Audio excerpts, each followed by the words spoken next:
नमस्कार, भारत लाइव देख रहे हैं आप।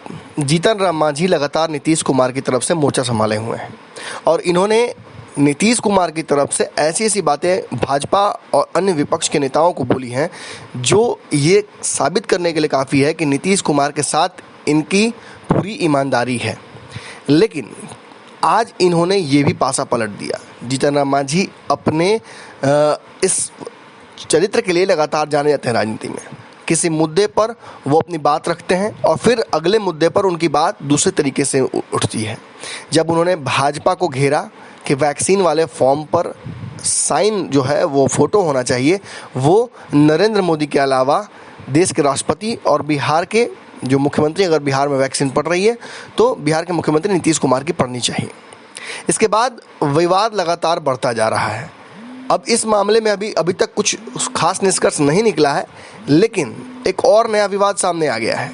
नया विवाद ये है कि जीतन राम मांझी ने ट्विटर के माध्यम से नीतीश कुमार को बधाई दी है। उन्होंने बिहार में कोविड को नियंत्रण करने के लिए जिस तरीके से नीतीश कुमार ने काम किए, सरकार ने काम किए, उसके लिए लगातार बड़ाई की है। लेकिन इसके अलावा उन्होंने एक और बात लिख दी जिसकी वजह से ये स्पष्ट हो जाता है कि जहां एक तरफ वो बड़ाई कर रहे हैं नीतीश कुमार जी की, वहीं दूसरी तरफ टांग खिंचाई भी कर रहे हैं। क्या कुछ उन्होंने लिखा है, पहले वो सुन लीजिए। जीतन राम मांझी लिखते हैं, अपने बेहतर और अद्वितीय कार्य के लिए कोरोना में लगातार कमी लाने के लिए माननीय नीतीश कुमार जी को धन्यवाद। यहाँ साफ तौर पे आप समझ सकते हैं कि वो नीतीश कुमार जी को बेहतर बिहार में कोरोना के क्षेत्र रक्षण के लिए बधाई दे रहे हैं।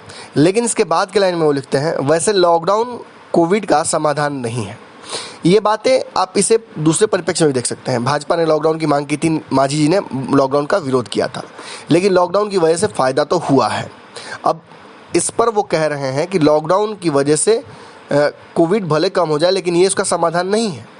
तो फिर वो आगे क्या लिखते हैं, सही मायने में स्वास्थ्य संकट से निपटना हो तो गांव के उप स्वास्थ्य केंद्रों तक को सुव्यवस्थित करना होगा ताकि भविष्य में स्वास्थ्य संकटों से निपटा जा सके। अब ये जो दो लाइनें उन्होंने लिखी हैं अंत में, इसको समझने का प्रयास कीजिए।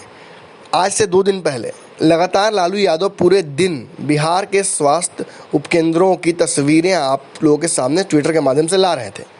इसमें उन्होंने बिहार के कोने कोने की तस्वीर आपके सामने लाई और ये स्पष्ट कर दिया कि कहीं भैंसें बैठी हुई हैं, कहीं घास फूस उग गए हैं, कहीं बिल्डिंग ही टूट गई है और ये जो उप स्वास्थ्य केंद्र हैं ये अब इंसानों के इलाज के लायक नहीं रह गए। इसी बात को रिपीट करते हुए जीतन राम मांझी ने इस बार लालू यादव की तरफ से बात रखी है और नीतीश कुमार को घेरने का काम किया है कि अगर ये स्वास्थ्य केंद्र ठीक होते हैं तो हमें लॉकडाउन लगाने की आवश्यकता नहीं होती। और नीतीश कुमार जी को बधाई जरूर कि उन्होंने लॉकडाउन लगाकर बिहार को कोरोना से बचाया, लेकिन वास्तविक तौर पर इतनी दूर पहुंचने की आवश्यकता नहीं थी। अगर हमारे स्वास्थ्य केंद्र अस्पताल अगर उस लायक होते तो हमें ये समस्याएं नहीं होती। यानी जीतन राम मांझी ने एक बार फिर से अपने स्टैंड से यू टर्न ले लिया है। अब देखना होगा इस मामले पर भाजपा और अन्य पार्टियां क्या जवाब देती हैं, क्योंकि पासा सीधे तौर पर जीतन राम मांझी ने पलट दिया है। आप भी अपनी राय कमेंट बॉक्स में दे सकते हैं। धन्यवाद। अगर ये वीडियो पसंद आई और वह बिहार के राजनीति और बिहारियत से सरोकार रखेनी तो सब्सक्राइब बटन दबा के चैनल के सब्सक्राइब कर ली। ओजे एगो घंटी बा, ओकरा बटन दबा देला से कुल सटीक और मारक खबर रुआ मुफ्त में मिल जाई।